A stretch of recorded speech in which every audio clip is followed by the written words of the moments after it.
오늘은 2021년 8월 14일 토요일입니다. 최재형 후보에 대해서 제가 설명을 한번 해보겠습니다. 이 최재형 후보가 요즘 문정권을 계속 공격하지 않습니까?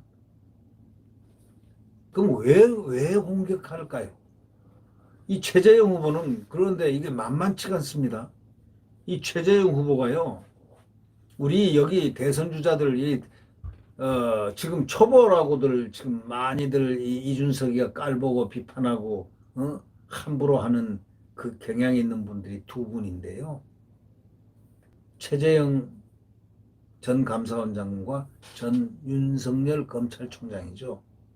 근데 이 두 분들이 제가 볼 때는 참으로 훌륭한 분들인데 왜 이분들한테 초보라고 하는지 저는 이해를 못하겠어요. 정치 초보라고요? 그건 또 무슨 말인지 저는 또 이해가 안 됩니다. 대한민국 국민은 정치와 함께 사는 국민들입니다.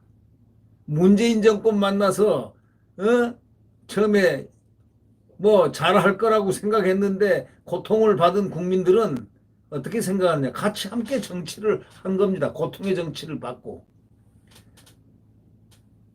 액터 하고 받고 이건 불가분 뛸래야 뛸 수 없기 때문에 국민들이 함께 정치하는 겁니다. 근데 무슨 정치 초보예요. 감사원장은 뭐 나이롱 뽕으로 했습니까? 검찰총장은 나이롱 뽕으로 했습니까? 예? 다 국민의 생활과 정치하고 직관된 바로 그 부서들 아닙니까? 감사원, 감사 월성원전. 보십시오. 살아있는 권력에 대해서 수사하면서 수사만 합니까? 수사할 때는 정치, 경제, 문화 모든 철학이 다 동원되고 법조문에 의해서 하는 것일 뿐이죠. 법과 양심에 따라서. 근데 뭐 정치를 뭐 이준석이 그러되 나는 정치 10년 뭐 있어. 아니 낙방 3번 한 게 무슨 뭐 정치 잘못한 거죠 그거는. 근데 이분들은 성공적인 인생을 사는 분들이니까 결국은 정치를 잘하는 분들입니다.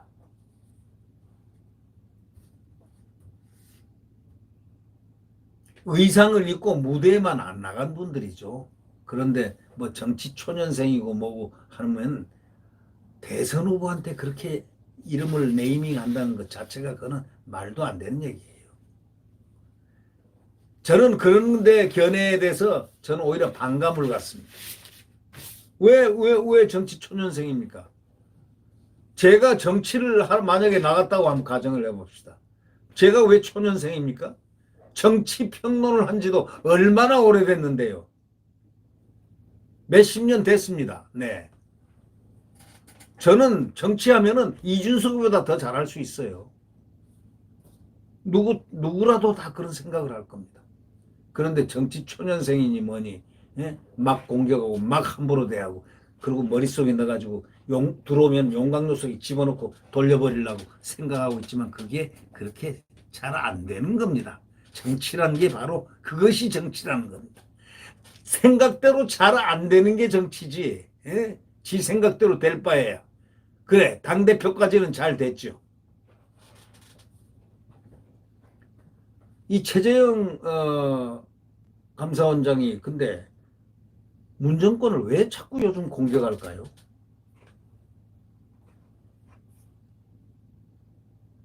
문재인 대통령의 그 경제정책을 전면 부정하고 있습니다. 아주 후보 중에서 유일하게 완전히 100% 부정하고 있습니다. 원점 재검토하자라고 나온 분이 이 최재형 원장입니다. 그리고 문재인 부친의 그 친일 논란도 추궁을 계속하고 있습니다. 청와대에서 발끈하니까 청와대에서 딱 한마디 딱 하니까 뭐라고 그러냐면 그건 가만히 있을 줄 알았는데 한마디 또 대받아칩니다. 제가 볼 때는 말이죠. 이게 굉장히 철학적인 문제입니다. 이 최재형이라는 분이 삶을 살고 있는 그 가치, 국가, 나라를 사랑하는 마음, 또 국민의 삶에 함께 같이 동참해서 최선을 다해서 봉사한다는 그런 마음, 뭐 이런 구조적인 문제에서 이 문재인 정권하고 정치 철학 또 정부의 견해에 대해서도 아주 삼각관계에 있다 이렇게 예, 생각해서 최재형 원장이 바로 그것 아닌가, 그런 내용 때문에 저렇게 정부를 갖다가 계속적으로 대통령을 공격하고 문재인 경제정책을 전면 부정하고 내가 대통령 되면 원점으로 완전히 바꿔버리겠다 이런 얘기를 하는 거 아닌가 싶습니다. 내 삶을 책임지겠다고 하는데, 그런 문재인 대통령이 내 삶, 우리 국민의 삶을 책임지겠다고 하는데 뭘 책임졌냐고 항변합니다. 이 최재형 원장이. 그러니까 이런 부분에 우리는 문제를 한번, 왜 이 최재형 원장이 계속해서 나를 세우지? 대통령 되려고 이렇게 뭐 일부러 문재인 정부하고 이렇게 나를 세우나? 그것이 그것만이 아닌 것 같다는 생각이 듭니다. 이 최재형 전 감사원장의 그 어떤 캠프하고 문재인 정권 사이에 각이 지금 굉장히 예민해지고 있거든요.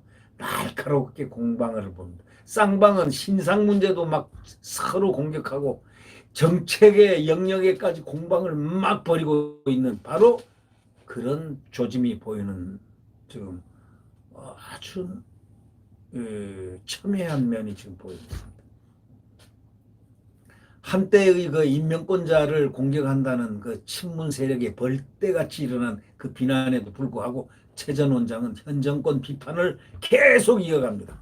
기본적인 정치 철학, 정부를 보는 견해, 정부관이 완전히 차이가 있다는 바로 그것이 이 답이 될 것 같습니다. 왜 그럴까? 최재형 전 관사함장이 여의도 대합빌딩 캠프에서 이렇게 얘기했습니다. 이 선언하면서 마음껏 대한민국 경제 살리기, 경제정책 비전 발표를 갖는 자리에서 캠프 상황실장인 김영우 전 의원하고 경제전문가 김종석 전 의원이 배석하면서 이날 발표에서 최재형 전 원장은 이렇게 얘기했습니다. 대통령 내가 되면은 취임 100일간 모든 정부 규제를 완전히 동결하겠다 선언을 했습니다. 공개적으로. 100일간 취임 100일 동안에 모든 정부 규제, 기업에 대한 규제, 이런 경제정책에 대한 규제를 갖다 전부 없애버리겠다 했습니다. 이건 처음이다. 100% 규제를 동결해버리겠다. 딱 수도 못하게 하겠다.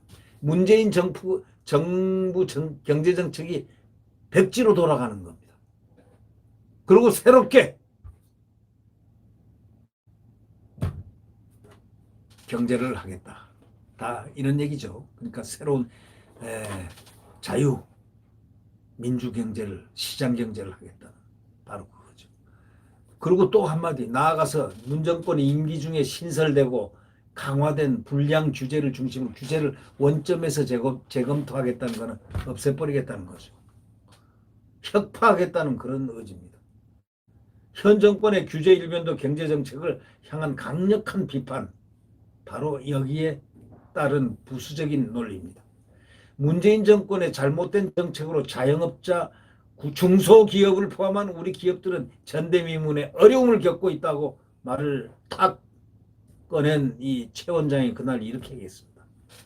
문재인 정권은 우리 경제와 기업의 어려움을 코로나 때문이라고 핑계대지만 한국 경제는 코로나 확산 이전부터 내리막길이었다는 바로 사실을 아주 신랄하게 비판했습니다. 문재인 정권 자체가 코로나 이전에 경제가 완전히 하향길이란 걸 그걸 상기시킨 겁니다. 국민들이 잊어버렸을까 봐 상기시킨 것 같습니다. 소득주도 성장이란 말을 탁 꺼내 소주성.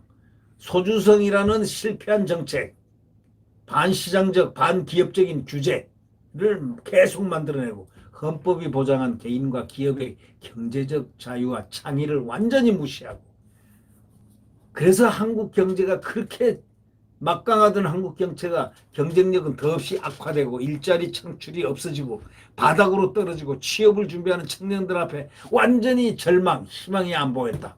이렇게 일갈을 했습니다.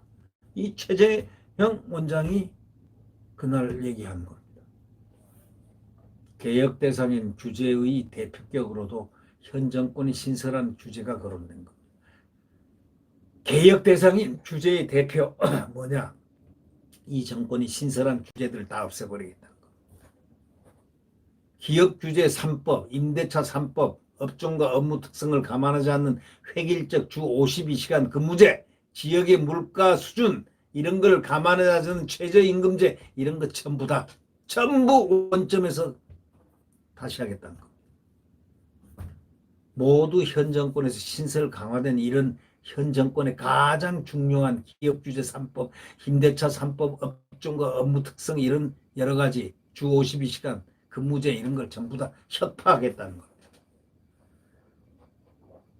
아주 지금 이 최재형 원장은 보이기에는 조용히 출발했지만 이 지금 내용성은 굉장히 무서움으로 문재인 정권과 최대의 각을 벌리면서 문재인 공격에 문재인 정권의 존폐, 소위 그 당시 문재인 정권에서 만들어내는 그 입법한 소위 경제법 이런 임대차 3법과 관련한 계약갱신 청구권 뭐 전월세 상한제가 뭐 이런 규제 이런 걸 전부 다 원점으로 돌리겠다.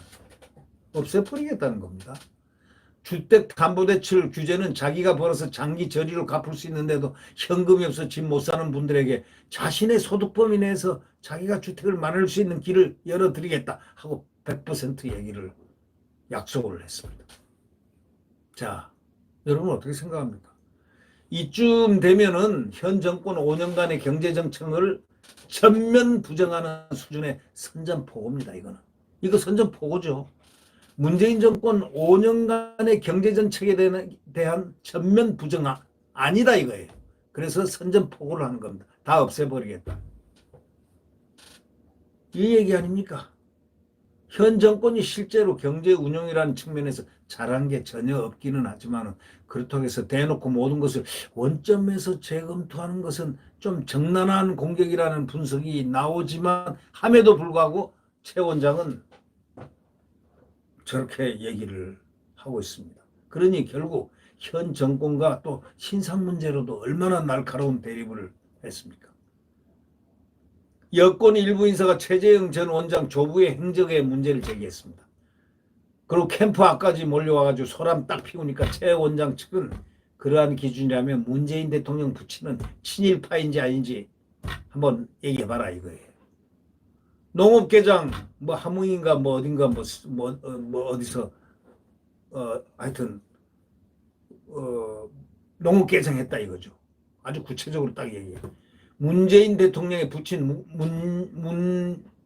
문용형 씨는 일제 치하 보통 문관 시험에 합격해서 보통 문관 시험이란 건 지금 한 7급 시험을 보통 문관 시험이라고 그렇게 합니다. 그 당시에 주사급이죠. 보통 문관 시험에 합격해서 한경남도 흥남읍사무소에서 농업개장으로 재직했는데 당시 흥남항은 함흥평야에서 수확된 쌀이 전부 일본으로 반출되는 곳이었다는 겁니다.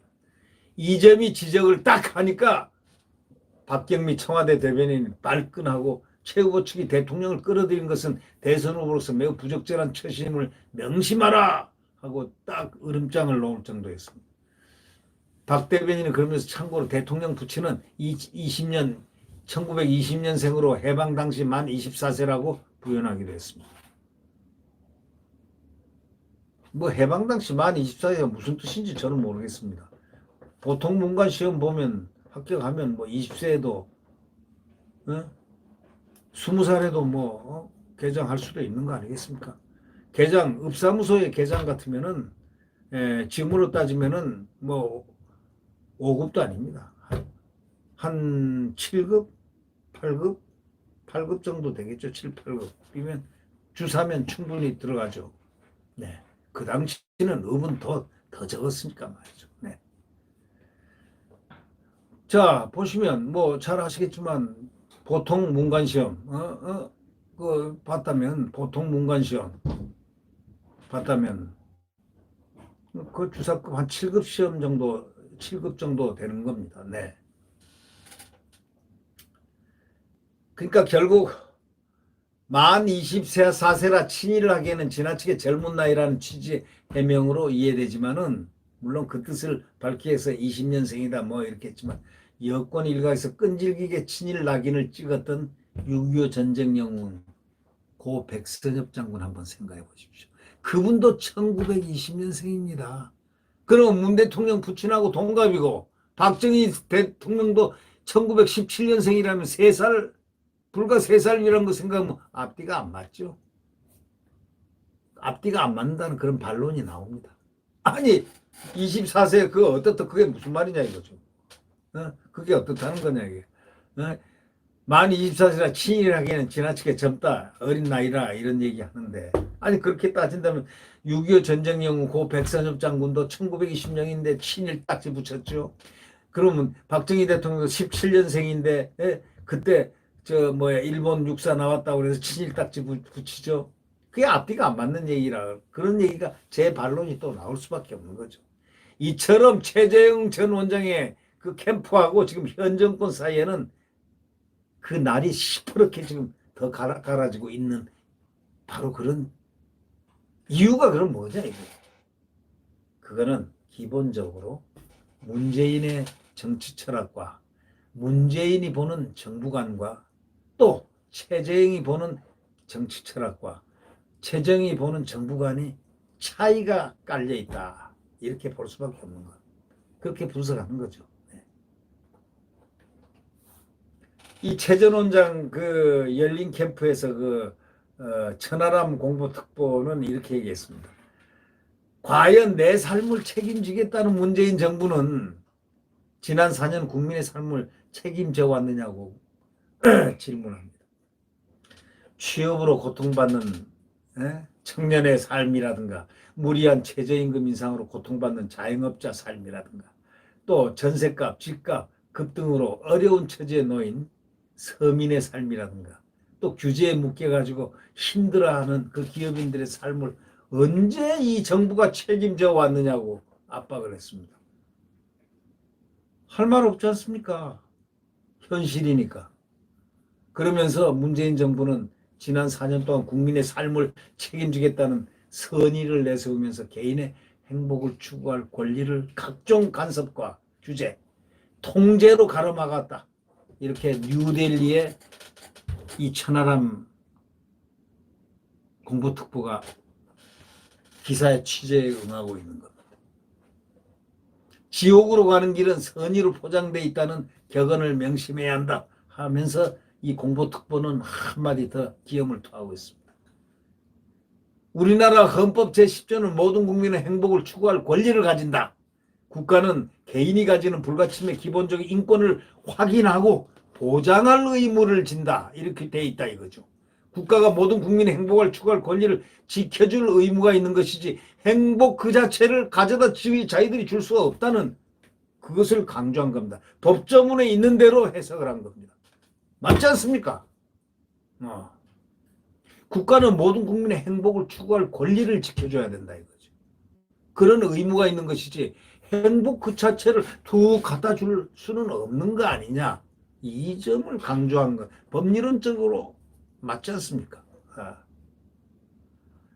결국 저희는 이 최재형 원장이 왜 문정권을 공격 계속하고 있는가라는 그런 질문에 대해서 여러 가지를 취재해서 기사화한 그 뉴델리의 그 기사의 논점은 상당히 정확하다고 인정할 수밖에 없습니다.